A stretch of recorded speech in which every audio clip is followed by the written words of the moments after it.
This is the Speak USA podcast. I'm Cliff Zentgraf, your host. Let's learn about our democracy and all of the actions that we can take to protect it and make it stronger. It is my privilege to welcome Shannon Dicely to the Speak USA podcast. Shannon, how you doing today? I'm doing great. Thank you so much for having me, Cliff. So pleased to have you here. We were talking about where we each other from. I'm in San Antonio. Why don't you tell everybody where you're from in So Texas? I live here in Friendswood, and so in District 11, that is all of Galveston County. The southeast part of Harris County goes up to Baytown, Clear Lake, Deer Park, and the north side of Brazoria County, Pearland, Alvin, Angleton. That's the district. Yeah, I remember we were going to do this later, but I'm going to do it now. Now that we're already talking about this topic, I that's that's how I the am, theme, Cliff. right? We just go Yep, wherever we want to go, right? absolutely. I So, dive right in. yeah, does this look like your district right here? That's my district. That's us. So we're basically the burbs of the southeast burbs of Houston.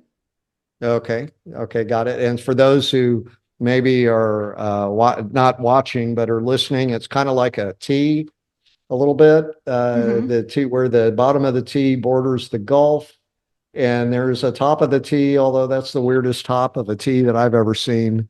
Uh, is the G word at work here? Gerrymandering? Is that Oh, happening? let me tell you, it absolutely is.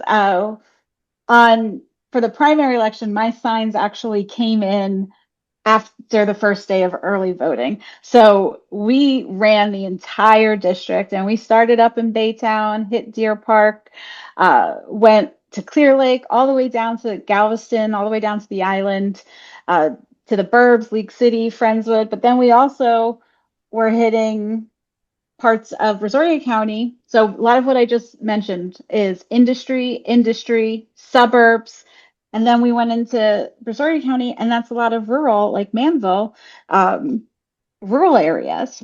So it's a major district that a lot of these people don't have much in common, but we're going to figure out how we still represent all of them, every single corner. Yeah, it's great. Kind of the Beto O'Rourke scheme. You're going to go visit everything, just like he visited all 254. I think I'm getting that right. 254 Mm-hmm. counties in Texas. You've been to every place in your district. I mean, Um, what a great what's the word I'm looking for? Someone to emulate, right? Sure, I'm so lucky I don't have to do 254 counties, right? I don't know how these people do the statewide. I'm having a tough enough time with my district. Uh, but wanting to get to every single corner, and that's what I'm doing. I, I'm hosting happy hours. I'm hosting um, coffee talks so that depending on when you're free, you can um, come visit me. But they are all over the district and they're strategically so that people can just come and chat with me about what their priorities are. I, of course, have my own experience within the district, but I am not understanding that that is the only experience. I know that there are different experiences from everyone, and I want to make sure that everybody's being heard. So that's why we're hitting yeah. as much of that district as we can. And we're gonna. I'm glad you brought those events up because that was one of my topics, and we'll close with this. But let's do it right now too, since you're talking about your events. How do people find where these events are at? That's on your website, right? Your website Yes. is shannondicely.com, and Mhm. Dicely, Diceley. You have a great way to Mhm. tell everybody how to say your last name. How do you do it? So it's nicely, but with a D. And for our Democrat listeners, it's D for Democrat. Uh, hey, that's pretty good. So Shannon, Shannon, Dicely, Dicely.com. Hmm. Right. Yep, Now .com. I'm And gonna but we're also those events are also on Mobilize, and I've got them on my Facebook pages. the So website, right? mhm. Yep. Mobilize the website. Yeah. Okay. So All right. anywhere that you're looking for these events, they should be posted, and come out and chat with me. I genuinely want to hear from people. All right. Well, I'm going to tell our viewers and listeners a little secret with that. This is the re-recorded introduction because we figured out how to do sound better after about 5 or 10 minutes. So you'll all pardon us if anything that we just said now. I think you and I actually just did a really good job of like I do too. recreating it. But anything that we said now that we say later again, as though we'd never said it before, you just have to apologize for us. And now over to part two of my podcast episode with Shannon Dicely. Wonderful. And you may suddenly notice that Shannon is wearing headphones. We decided we were going to up her mic game a little bit. And so, Shannon, say hi to everybody. Hi, everyone. Hopefully, you can hear me better. There we go. All right. We're pretty informal here, so we're just going to keep it rolling. You were talking to us about your political science degree, and so here's a question for you. What'd you learn? What's the top one or two things that you learned studying political science? That's a good question. Um, What was confirmed for you? right. I did a lot of, I'm sorry, I'm trying to be thoughtful and put into Yeah. words. It's such a good question. Like I said, I can stop saying like I said, but I went back to really understand voting, why people vote and how people vote. And and so there was a lot to learn there because I'll give you this example.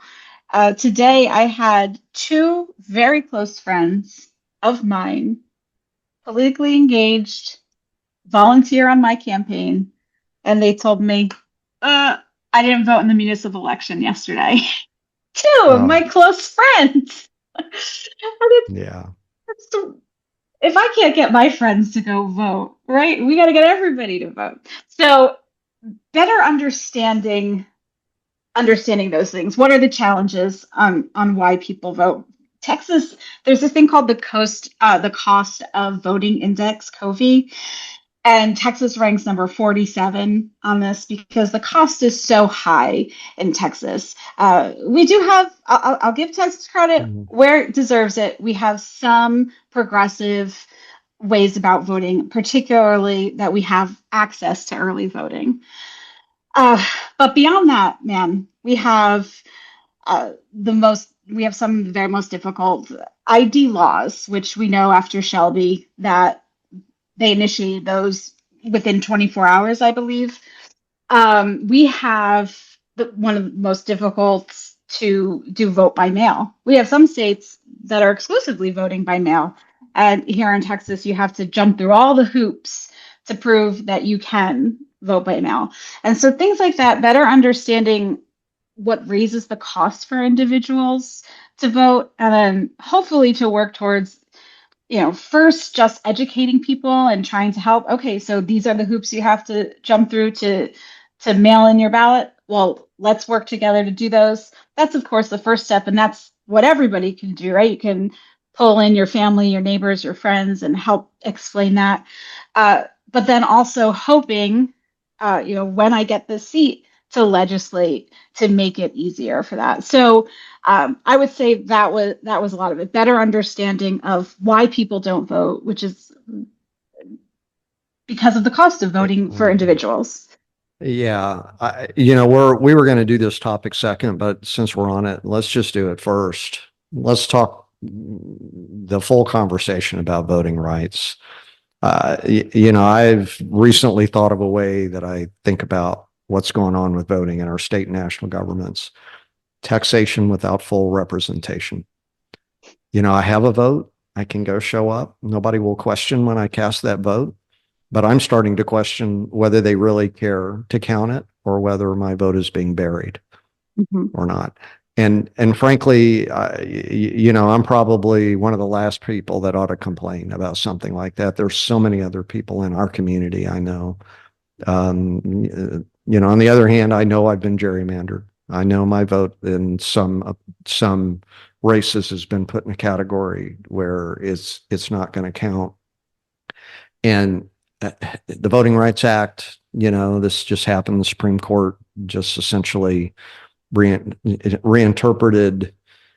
It's no. It used to be that if districts were created, regardless of intent, that created unfair outcomes, that was not allowed. Even before that, it used to be that states that had a history of that had to get pre-approved. Both of those protections have now been taken away. And, it feels like what, many worked for decades to make sure that their vote did count, that's being taken away from us right now. I don't understand why on this and many other topics that have to do with accountability of our elected officials and frankly, crimes that they've committed, why we did not put up more guardrails around these issues. You have a voting rights page. You talk about SB 1 and Senate Bill 1. You talk about access and gerrymandering and transparency. Where would you jump in on this conversation? So, well, like you said, so this week we saw another attack, which probably is going to be the last attack on the Voting Rights Act, because I don't think there's anything left for it to gut. It seems that it's pretty much a thing of the past. Uh, and people worked so hard for that. And I made a video about this last week when it happened, but I couldn't stop thinking about after Shelby in 2013, Ruth Bader Ginsburg said, That's where the requirement for a state with a history yes, of a violation, where that requirement was removed, right? exactly. And she said, by removing that pre-clearance, what we were doing was basically like throwing away your umbrella in a rainstorm because you weren't getting wet. And all this week, I just kept Oh my hearing that. gosh. I have never heard that before. Really, it's Yeah, just so perfect because the VRA was working because the VRA was working. We didn't right. come to this beautiful, just perfect, no discrimination America, right? I would love that if we did, but that's not what happened. And you could tell by in 2013, the way the states that were under those pre-clearance laws were just chomping at the bit. They couldn't wait for that to be overturned. And then particularly like Texas, I think it was within 24 hours when they passed their ID laws that had been previously not accepted by the DOJ under the pre-clearance law. So it's just trying to find the right words. It's so frustrating to hear people say, "Well, we are in a post-racist society," whatever it is that they want to believe, and why we don't need the VRA for, when really the VRA was so important to get equal representation, and like you said, to get representation for taxation, right? If people are not getting represented, then what is this all for, right? Yeah. And the fundamental agreement in a democracy Mm-hmm. is I have a vote, my vote counts. Sometimes I'm going to win, sometimes I'm going to lose. I'm going to agree that when I lose, that I'm going to be okay with that. My gosh, as I say that, I can think of a national example from 2021 where that did not happen, that where Mm-hmm. from the very top, the opposite model is being shown. The Mm-hmm. opposite of what we would teach our children and grandchildren, the way Mm-hmm. to be a graceful loser, right? When people begin to believe that their vote doesn't count, Mm-hmm. then And people will then will how stop feeling like they have an obligation to accept the you're results. absolutely right. And we've gotten so far with that. The apathy is so strong. You know, we all of this is connected, right? We'll get into it about Yeah, education, we'll get into it yeah, about yeah. healthcare, but there are things within our system where we keep chipping away at them and then saying, see, it doesn't work. So why are we doing it this way?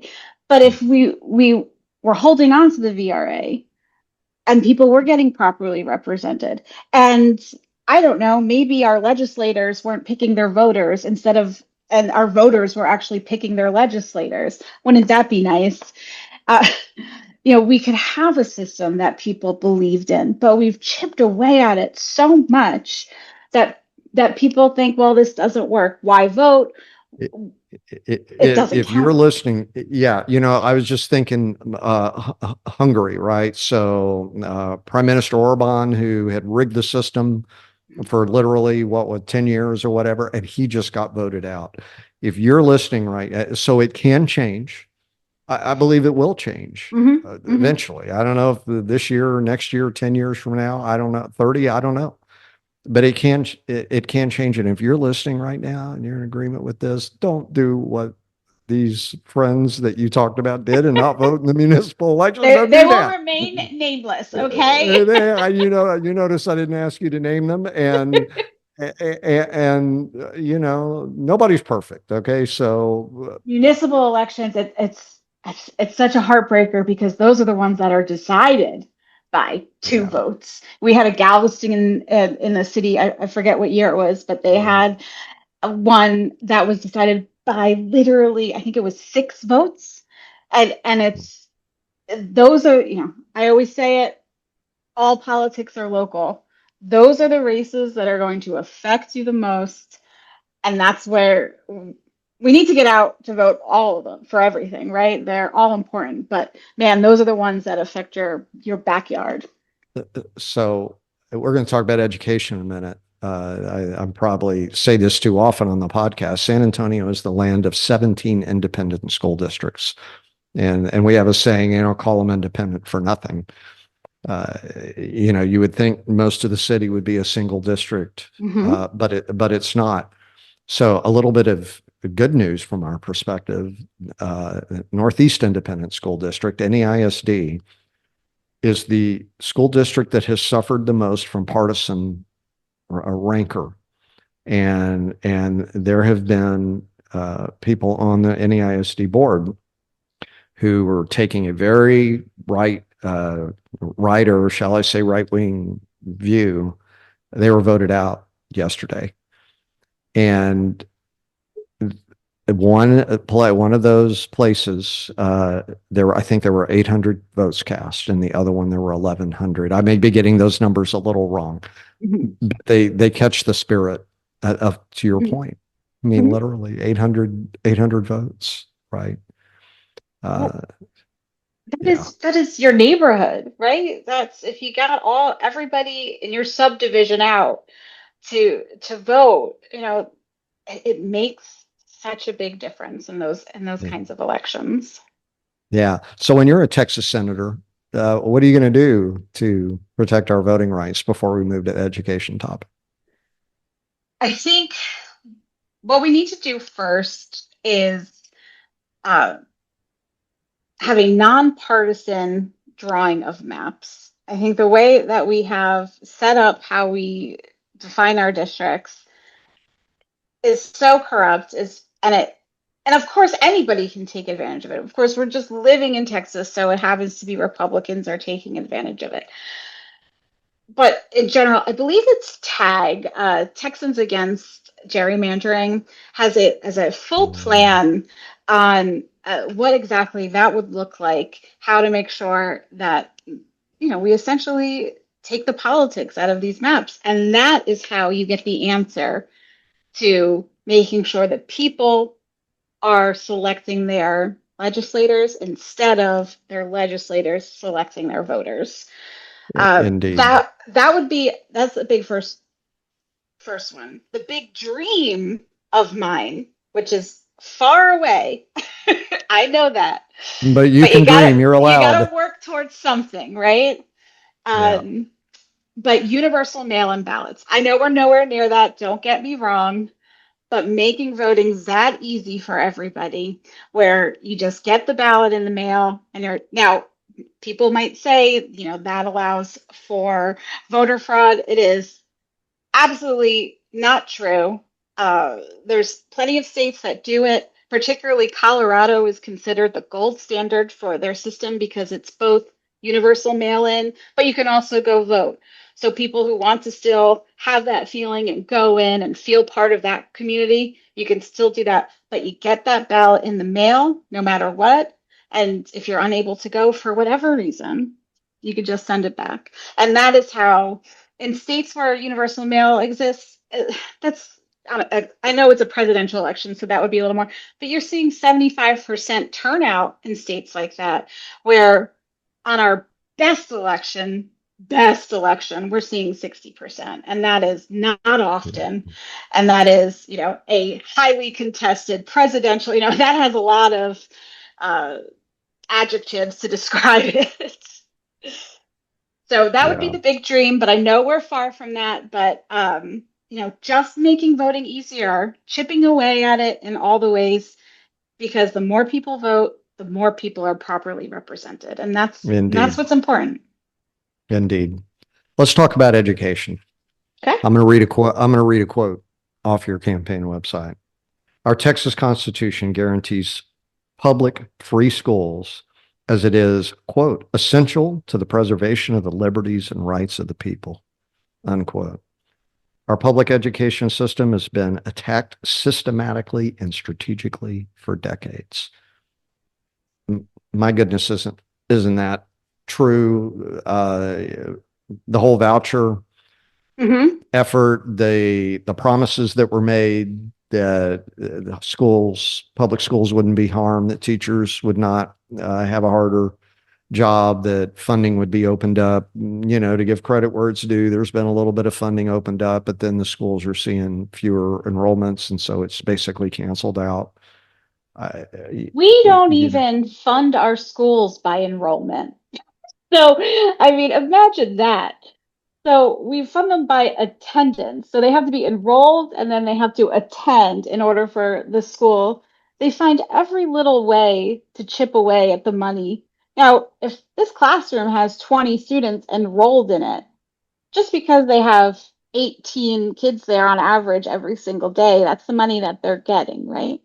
But they still need 20 desks and 20 everything, pencils and books and all of the things. So even that is such a weaselly way to get around properly funding, sufficiently funding, like our Constitution promises. Um, like you said, as far as the vouchers go, even on its best day, that was still $1 billion we could have invested in our public schools, period. And wouldn't that be great? We had on our municipal election, Friendswood ISD bonds this week.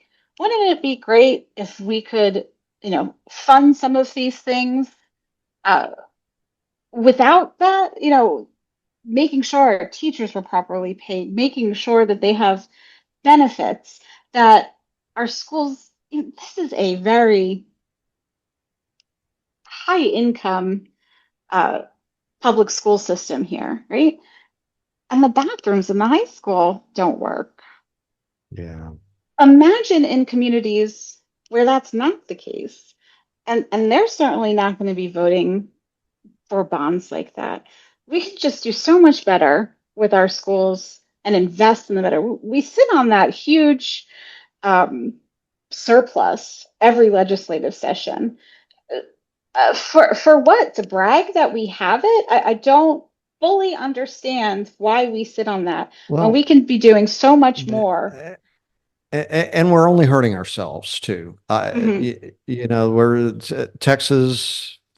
People say, our economy is doing great. In a lot of ways, I know we're going to talk about this too, but certainly there's some measures that our economy is doing great. But we should be using this time then to invest in our future. Hmm. Yeah, I don't know why this just popped in my head, but it was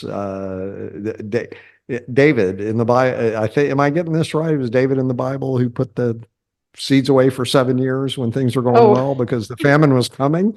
right, right. And I'm not, hey, I didn't say that I think there's a famine coming in Texas, okay? But we're not gonna. be the economic miracle forever. That's just not the way the Right. world works. And one And of the and I'm gonna ways, mhm, well, I'm gonna tie this to one of your campaign uh, topics, which is CTE and apprenticeships mhm, and internships and training students. We're teaching students to live in a democracy, but we're also preparing them for careers, right? mhm, Why don't we put these two things together? Why don't we invest in our mhm, workforce? I want to know why San Antonio, or I'm from, has these regions of our city where our students are not being prepared the way they're being prepared in other regions. That hurts our competitiveness. mhm. Why would we do that? Okay, speech It over, hurts and it. you're the guest, so over to you. No, it just it, by not investing in our children, we educate 5.5 million students in this state. We are, what, the second populous state, and we Yeah, educate 5.5 million students. Investing in them seems like such an easy call to make, making sure that, sure, the ones that will be in college are college prep, of course, but that's not going to be everybody. Making sure that there are paths for everybody, that they can be part of this economic boom that we have. Because if we leave them behind, what good is it that we have an economic boom if it's only serving a very small portion of the people here? It doesn't make any sense yeah. to me. It's not a recipe for long-term health. Mm-mm. It's and this may be where I can be hopeful that eventually the people who are being hurt by this are gonna realize if they turn out and vote. That's we can tie in that issue as well. Just to throw a few of the other topics out from your campaign website, you talk about suitable funding for schools, Mm-hmm. taking care of teachers and staff. You talk about inclusive classrooms, meaning that Mm-hmm. we have classrooms where all people feel welcome. It's such a You, low bar, Cliff. It's such a low bar. Why isn't everyone feeling welcome in their classrooms? It makes so much sense to me. And one of the so things why that, aren't they? So I'll ask you, why aren't they feeling welcome in their classrooms? well, we have our legislators right now that finds playing nationwide culture wars to be just the most important thing rather than protecting our children, investing in our children. We made sure that the 10 commandments were in every single classroom. Um, and Mace Middleton, who sits in this seat currently, he made sure to donate them in our district so that nobody could say, well, we can't afford it. And what about our kids that don't believe in Christianity? We are a diverse state. Of course, there are different religious beliefs, or maybe no religious beliefs. There is Maybe there's no reason to have it, or maybe the better thing is put everything up. Yeah, do you have enough space on Yeah. the wall? Make sure you have, I think it is. I actually, many moons ago in my undergrad, I minored in religion, right? And one of the things they said, I'll never forget in my like intro class was 10 commandments. The Torah has 300 of them, and it's just that, Yeah. why are we focusing on this? If Base Middleton wants to donate to our schools, donate pencils and things that these kids actually will use and need. That is such a better use of funding. And as far as our teachers, I am never not appalled when I have to share with people that our teachers do not get paid family leave. They, of course, by law, have access to FMLA. Great, but if who are we attracting as teachers, right? Who's the Usually it's people who are going to start families, have families, because that schedule works great for them, right? That really allows for them to be there Right. for their families. But then you turn around and say, well, we're going to attract you to this position, but we're not going to actually give any benefits that help you. So any teachers that are leaving on uh, a maternity leave because they just had a baby, they have to go those 12 weeks unpaid.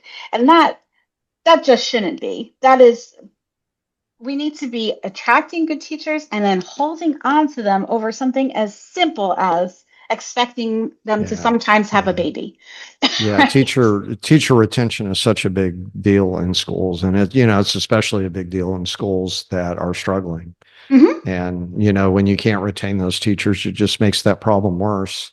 I want to return to that topic we just talked about. I grew up in a Baptist church, but a very different kind of Baptist church than Hmm. the way you'd think about the church today. It was an era where even the most, I think this is fair to say, even the most conservative member in a Baptist church would stand up and defend the separation of church and state Hmm. and explain that, I don't ever want the government coming to tell me what to do. And so I'm going to honor this principle. And we have gotten as a society so far away from that. I think about, what was 150 years ago, I guess, something like that, Irish immigrants coming to the United States. We think about it today in terms of, maybe somebody is Muslim or Hindu, and it seems very Hmm. foreign to us, or to some, not, it probably did once to me, not like it used to. It certainly seems very foreign to many people. And of course, you can have a little bit of fear of things that you don't know. But I think about those Irish immigrants who were Irish, I think, Catholic or Protestant, and the fights they would get in, and how controversial it was that John Kennedy became president because he was Right. Irish. Hmm. That just sounds ridiculous today, looking back at it. That he was Irish Catholic in particular, right? He's the first Catholic Hmm. president. And, I think with that historical perspective on it, we can look at what's going on today and realize that maybe 50 years from now, we're going to look back at this and realize Hmm. that we had far more in common than we have, Oh, than we absolutely. have different, and the way we disrespected these other traditions Hmm. that are in our midst. And even if none of that is true, we have lost sight of basic respect for Hmm. the immigrants, the fact that immigrants built this country. And I could put on a preacher hat too, I guess, and I talk know. about the widow, the orphan, Let and me the get my alien that we are soapbox out. we are supposed to take care of. Your soapbox has been built. Over to you. It's so on April 7th, the State Board of Ed held a meeting and I attended. I wasn't able to testify, uh, but I brought my 13-year-old daughter and we went so that we can listen to it. And my state board rep, which is Julie Pickren, had the nerve to say to somebody who was discussing the separation of church and state, looked at her and said, nowhere in the Constitution does it say the separation of church and state. And the woman was like, all right, fine. I mean, the establishment clause. Yeah. She was trying to get her on this technicality, but just erasing the entire idea of the separation of church and state. Why? Because well, we know why, right? Because that's what she's pushing, and that's what a lot of the state board members are pushing. And hopefully, in this Right. November election, we can take that back so that we do have the inclusive classrooms that I was talking about. So kids aren't feeling, kids who don't believe in Jesus, say, don't have to see these things on the wall or listen to teachers say these things and feel like they're less than, right? There's just no space for that. There's no space for it in the State Board of Ed where we sat. I was stunned to listen to how much one of the reps, I don't remember which one, but he kept saying, well, do you believe in the Bible as the word of God? And it was this shouldn't even be a topic here at the State Board of Ed.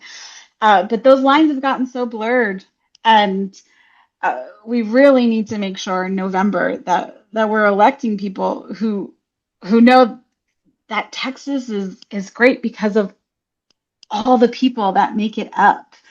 I push that Yeah. with my kids as well, that being understanding other people's cultures, understanding other people's experiences, that is what makes your life more enriched and a Mm. better understanding of people. And Yeah. that's what we should be doing at Yeah. the legislative level. And real faith is not forced. Number one. Hmm. Yeah, No, that's very true. number two, we're interfering in the right of a parent of a public school child to raise their child the way they see fit, which Hmm. is ironic to me because a lot of people who put their students in private school, which is their right, and Hmm. 100% support that right to do that, are doing so because they have a particular way they want to raise their child. Hmm. Yet these other people who cannot afford private school or are not in a circumstance to take advantage of it because they live in a rural Hmm. place somewhere and they don't have one of those schools available to them close by, uh, are, they're going to be taught some things that their parents wish they didn't have to be exposed to. Right, And, right. and That state board of ed meeting it, that I was talking about, they were talking about they're adding Bible verses to required readings. yeah, yeah, so, but well, anyway, um, yeah, where to go? Where to go with that? Yeah. Oh, I know. Okay. So here's how we can wrap up the education section, but it doesn't really have to do with education. It's more about what Texas used to be like, I think. I remember growing up and hearing people talk about, you know, don't mind your neighbor's business. They're over there and we're independent here in Texas. And if they want to go do XYZ, as long as they're not hurting anybody, it's fine. That's what I think my state used to be. That's the way I kind of grew up thinking Mhm. about it. Now it seems like everybody wants to come tell me what to do. And I get that. I have that feeling sometimes too, but I don't think our government should be in the business of doing that. That It is a slippery slope. and that's exactly what's been going on with so many things. It's all intertwined, and we're getting legislation that does just that, that tells you how to live, that tells you what to think, what to do, and that is not a space that needs to be doing that. We certainly need to be a bit more hands off when it comes to a lot of things. I've always kind of felt this way, even before getting into this, but I feel like government should be there for protection. And we see that, something like the Voting Rights Act that protected a lot of people's right to vote, The right? expansion of liberty and freedom, not its Right, restriction. Yeah. exactly. And, the same can be said about, making sure for public education, making sure they have equal access to an education. God, what a beautiful thing that is, right? And so it's there, and that of this coming from government, right? But when you start just picking at these very specific things, you're telling people how to live, and it's not what government is supposed to be doing. Couldn't agree more. Let's talk about healthcare a little bit. We kind of touched on that earlier. This is, I'm using your campaign website again because you got so many good things on your campaign site. Hey, yeah, like, of course I do, right? Sure. I did Um, write it. you wrote the no ghost write. Everybody heard that. I Yeah, hope that, there was absolutely, not a I ghost. did. There was no ghost writer for the website. Texas leads the nation in uninsured individuals and has a higher than national average maternal and infant mortality rate. These numbers increase when considering demographics. Statistics for residents should match the reputation of our hospitals. I think I paraphrased that last one, but I think I got the spirit of it Hmm. right. Yeah, how is it that we're so economically strong yet? There, there was a lot when I was launching this campaign where we kept saying, why doesn't Texas make sense? And healthcare is absolutely one of them. I was treated at MD Anderson, so incredibly fortunate because it is the number one cancer hospital in the country. I live about 45 minutes from that main campus. We have satellite offices near us, much even closer than that. Um, and but how many people between me and that 45-minute drive wouldn't have access to that? When I got my diagnosis, I was actually diagnosed down here at HCA.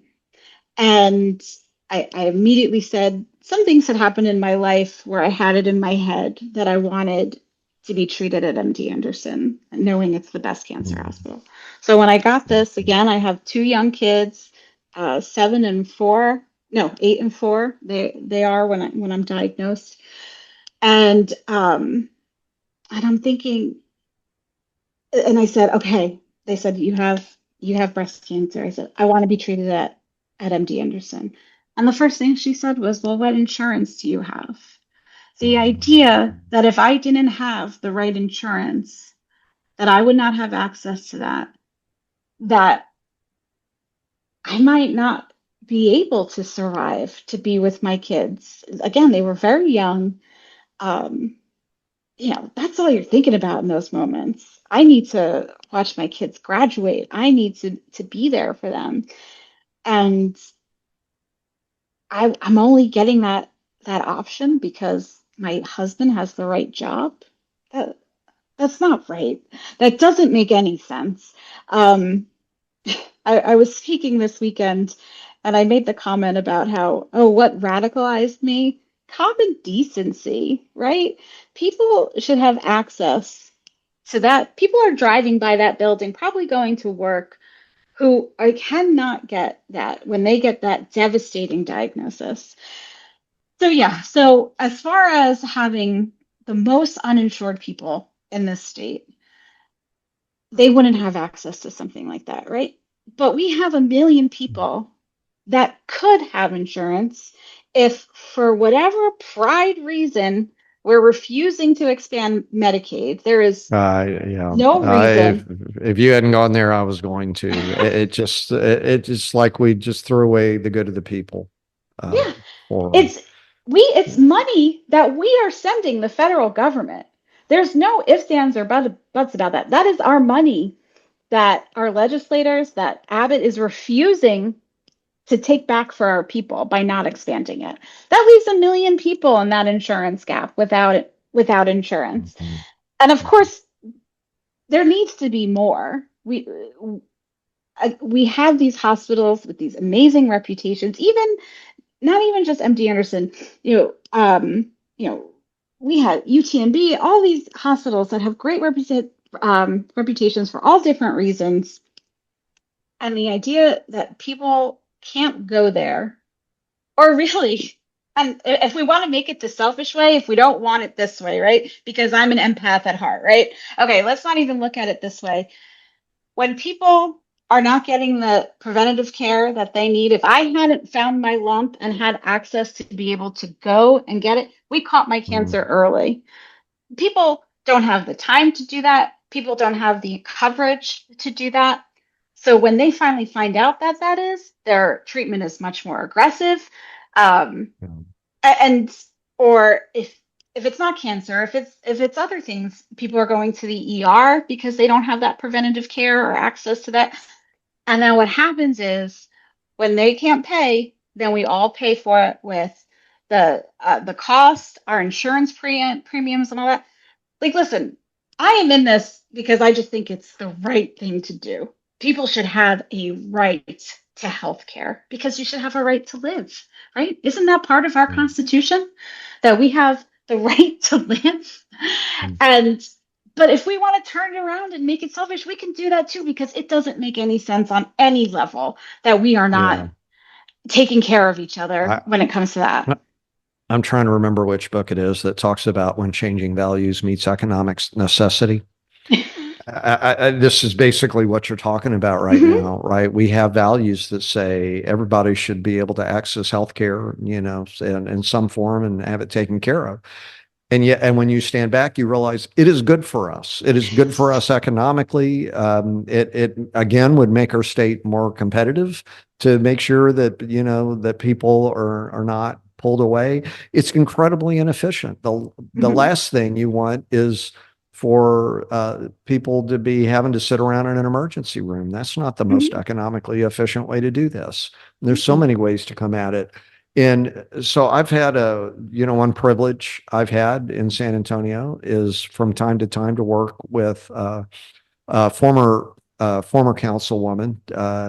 Worked with her some while she was a councilwoman, Adriana Rocha Garcia, Dr. Rocha Garcia. Not a medical doctor. I should know since we're talking about healthcare, but in any case, she is now the CEO of the Center for Healthcare Empowerment in South Texas. Why? Because there is a hospital service desert on the south side of San Antonio. Where I live, I had some healthcare issues lately. There's a hospital right over there. There's another one right over there. There's another Mhm. one right over here. My access is relatively easy Mhm. compared to people, and if you're in that kind of economic situation too, you have to think about whether you can take off from work or not, Mhm. whether you can afford the gas to drive halfway across town in order to reach that care.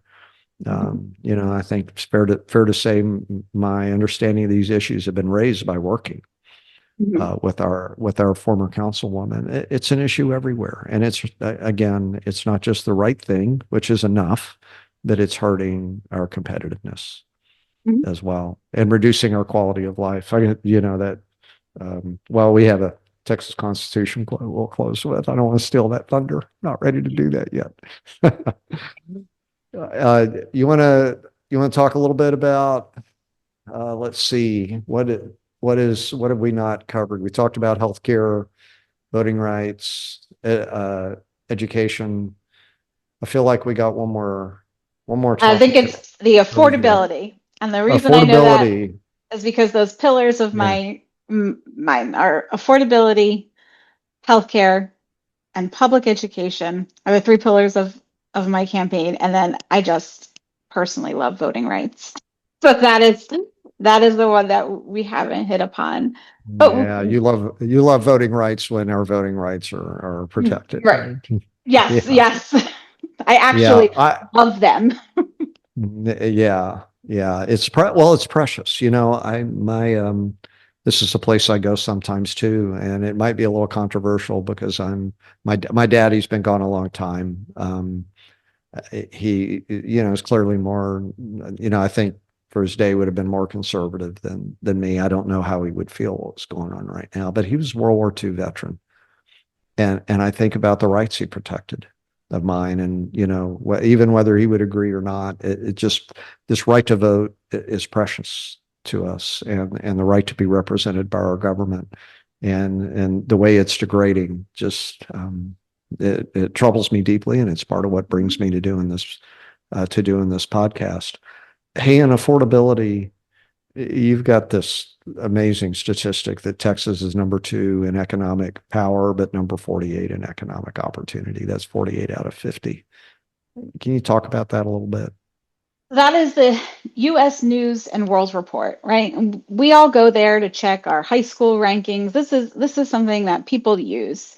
My And dad, you know how I have to jump in here. You know how yeah, I first was exposed to U.S. News and World Report? My dad read it every week, the little magazine really? rack by his chair. Yeah, he loved U.S. News. I mean, you realize I'm talking like 40 years ago or something like that. That's so But funny. Well, yeah, I think of it as yeah, it's when changed. you It's not the same magazine today that it was at the time. Yeah. But but I anyway, always I'm think of sorry. it Go ahead. as that's where we go to see what our high school rankings are for our districts and things, right? That's how Yeah, I yeah. but it's That's something that who they've everybody, become.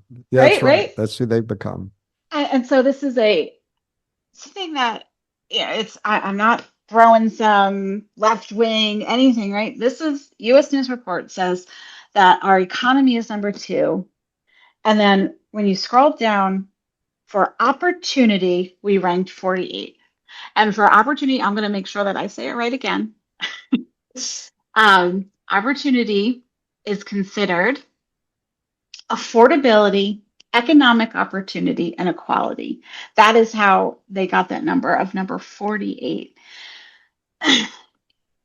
You can't you can't move up in this state, right? And there's a lot of reasons why. One of the reasons that I would bring up is we are still sitting at a $7.25 minimum wage. We have not seen a change to that since 2009. I don't know about you, Cliff. Has anything changed since 2009? A Right? little bit. A little bit, right? Um, Yeah. so obviously, those are not livable wages. And we don't just affect the poverty line if we raise that, that affects everybody because that lifts everybody up if we're raising that. Another thing that we struggle with in Texas is as a right to work state, uh, we have we run into a lot of issues as far as unions not having the power they should to get those raises. Our teachers unions, for instance, again, it's all connected. You know, it's basically a club, right? It's not a union. They're not able to actually work together to help them, which is why we see things that we see like poor benefits. And, and so all of these things sort of add up that people aren't able to lift themselves out. This pull yourself up by your bootstraps that we like to brag about so much. We are so separated in this state where Mhm. our legislation goes towards the very wealthy that I mean even this last November the 17 propositions that were on the bill, how many of them specifically only affected the wealthiest of it was about taxation, about all kinds of things. um, and we're not seeing anything that actually helps people to move up. Again, like we're talking about job training opportunities, all of these things uh, could help people move up. And we've done everything in the state of Texas to prevent that. So that is why we see a number two economy, which is great for what Phil Dunn and whoever else, the billionaires that are funding all of these schemes are. Um, but you know, people who are living in San Antonio, in these areas that you said where are without healthcare, appropriate healthcare, all of these things, they can't get themselves out of it because they don't have the opportunities to do that. And we Yeah. need to work on that. You know, the thought that occurred to me, I've pulled myself up by my bootstraps, but I had a lot of help. Hmm. And I think that anyone that we look at that we would compliment for applying themselves and finding a way to bring themselves from a place where they were to a place where they are today that is better than that. I just got to believe that every single one of those cases, you're going to find a parent or an education system or a mentor who helped that person when there was really nothing in it for them necessarily. The notion that anyone is like doing this 100% solo. I don't know. Maybe Albert Einstein. Maybe we can count him and put, in the miracle year 1905, pulled himself up by his bootstraps and figured out all this stuff. But even that's not right because he was building on the work of others. I don't know how in the world did I get to Einstein when we're talking about text and politics. I don't know. It's just But ridiculous to think that anybody's doing things in a vacuum, if they've done anything. Even as something as simple as they drove on the roads to get to their work. Well, those roads come from the government, right? And I know that's a we're silly built, yeah, example, we're but built by the taxpayers. No, it's right. absolutely nothing silly about it. Yeah. No. We are a community and we've kind of lost the idea that we are a community and we need to work together and help each other rather than having this gap where people are getting left behind. So what are the important affordability issues we need to address then? So, You talked about minimum wage. What absolutely the else? minimum wage, absolutely ending right to work. But I'm also in a coastal community.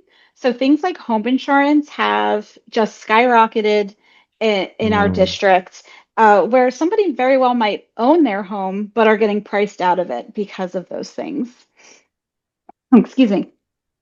And so, same sort of thing, transparency with insurance companies, uh, regulations, but not too many because we don't want everybody to leave, right? It's a mm. nice little balancing act. There's a balance, right? Right. Right. Um, And you know, and I dare say we want Texas to be a place where people can come and start a business and be successful. And mhm, if they're successful, they'll be rewarded for it. right. The The idea the that a business, shouldn't have to pay a minimum wage because that hurts them is so foreign to me because it's if they can't afford to pay their employees, how successful are they? They're just, I just have a tough time with that. And and so those are all sorts of things that certainly need. And then one of the things we didn't touch upon as far as my my healthcare journey was I was actually in cancer treatment during the ice storm when the whole state um, shut down. I couldn't get my chemo that week. And let me tell you, that was a spiral that only the strongest can survive, but I did. Um, it was just 1 week, but still, we are still paying those energy costs from that time. So mhm. that's just another thing where we need to make sure the grid is reliable. That, of course, helps everybody, but that we prevent those spike hikes where people are benefiting off of something as tragic as that was. Yeah, So I yeah. guess ultimately That it's a lot of transparency and the some issue just regulations. Hmm. for anybody who's not, and many people will be familiar with this. For anybody who wasn't, there was essentially no cap on energy prices during that time, and so people got these insane bills. Hmm. You know, as a result, you know, of what was literally an act of God, right? I mean, this Hmm. huge, you know, terrible storm that happened here. Um, so let me read. I noted earlier there was one more Texas Constitution quote I was going to read, and this kind of meant as our moving toward wrap up here on your from your campaign website again. Whereas all political power is inherent in the people, and all free governments are founded on their authority and instituted for their benefit. And then an excerpt from the Texas Constitution. Government, you said it before. Governments are here to benefit the people, keep things fair, protect us, Hmm. not tell us how to live our lives. Uh, you know, my goodness, I sound like a Republican from 25 years ago. I know. I feel How the same much, way. how things have changed. Yeah.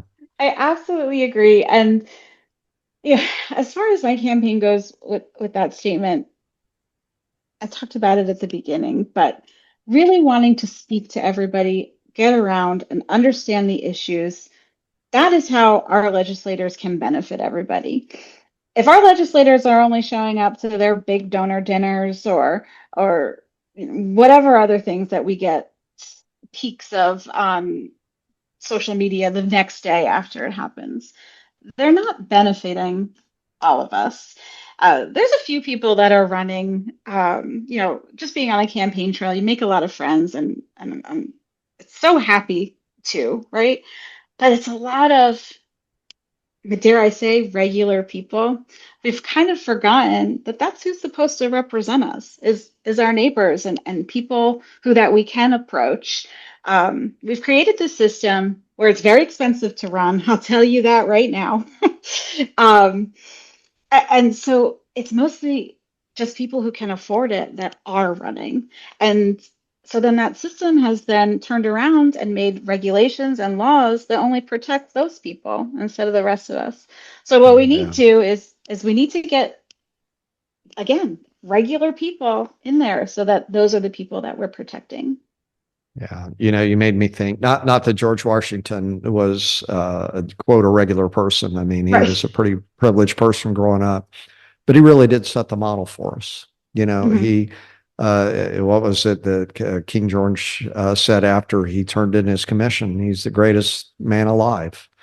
Hmm. For returning just to be one of the regular people, Hmm. back on his farm and his estate, living his life. And what the words you say couldn't be truer. And I think it's something that all of our politicians today need to remember, that it's a Hmm. temporary assignment, and you're there to represent the people, and one way or another that assignment is going to come to an end and the power will return to the people.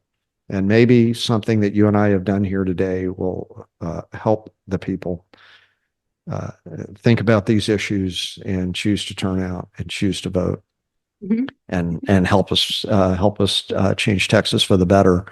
I've got my one question. Everybody knows it's coming. Anybody watching this podcast more than once knows this question is coming.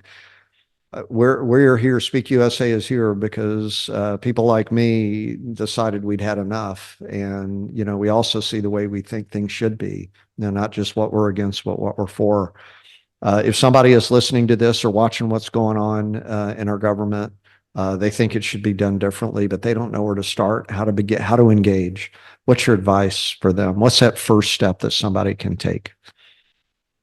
So that was me when I finished my treatment, right? All right, I need to get engaged. What can I do? And that was how I got involved in local politics. Of course, I mean, I hope it goes without saying, vote, right? That's the very first thing we need to do. Make Yeah, sure we're yeah. we're educated in what we're voting for and vote. But if you want to help and you want to do things, I looked up local groups. There were so many to choose from. And as far as I was looking for Democratic groups, right? And I'm in historically a pretty red district, especially then. So I know we didn't get to talk about it, but it's looking really flippable now. But um, Flip away. right. But but even in such a historically red district, there were my choice of clubs that I can go to. And I think that is at the end of the day what we're all searching for, community, so that we know that we're not alone in these feelings. And that helps tremendously. And then from there, working with the groups, you find candidates that you might like, and you can volunteer with candidates or, you know, grassroots candidates. If you really support someone, every dollar counts. So even $5, right? Things like that are ways that we can help for people who are ready to fight for Texas. And, someone like me, I really do believe Texans and Texans are worth fighting for. So I think that's where you get started. You kind of look in your area and either find a candidate that you think you can support or find these clubs, and they're a tremendous wealth of knowledge of all Mm. different One, ways that you can get involved. one, one of my first guests really helped us get started. Her name is Martha Spinks. She a military veteran and but community builder really today. Hmm. And she runs, for those of you in San Antonio, there's the DEM ice house crawl every Thursday evening that runs. And I probably don't talk about that as much as I should, because it's a great way for somebody who's listening to jump in. If you look that up, DEM ice house crawl online, San Antonio, you'll find information about how to join that. That topic that you just talked about, community, that's exactly what she's doing. And it's a common theme that every recommendation that's made, it kind of comes back to community, and it comes back to a place where we can lead the horse to water. But if you're listening to this, you've just got to decide that you're going to show up somewhere Hmm. and get connected. You'll have to take that first step yourself. And you Um, can do the ice house crawl, which is fun. I just got back today from a cornhole tournament. It doesn't have to go Wait, in and what? be all What? business. What? Uh, What a, kind of tournament? a cornhole tournament, bags. Uh, I don't know how else to explain cornhole. Oh, the throwing the bag. Okay, yeah. Yeah. I didn't know. Why didn't I know that? Okay, who cares? Keep going, please. But that's what I did earlier today.